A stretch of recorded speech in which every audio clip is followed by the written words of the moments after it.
Premier David Eby is promising the public answers to questions triggered by the disturbing death of 6-year-old Dontay Lucas. The Port Alberni boy died after being returned to the care of his mother and stepfather, who recently pleaded guilty to manslaughter. CTV's Michelle Bernaro has more. He had a beautiful smile. He was really sweet.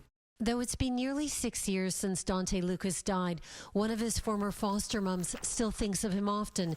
She believes Child Services should have done more to protect him. The very people that should be looking after him were not. Dontay was returned to the care of his birth mother, Rachel Frank. She, along with his stepfather, Mitchell Frank, pleaded guilty to manslaughter in November.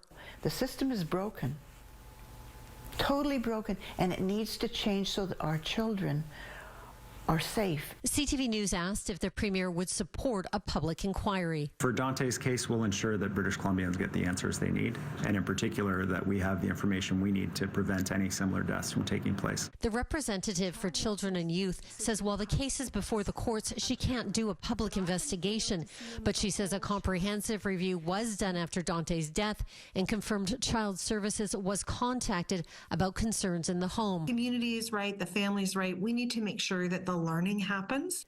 She says what happened to Dontay will also be part of a systemic review triggered by the 2021 killing of an Indigenous Chilliwack boy at the hands of his foster parents. They were sentenced to 10 years prison last June.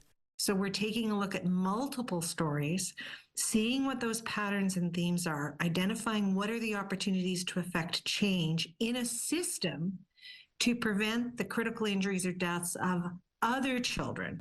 She says she's committed to doing further investigation if answers aren't found.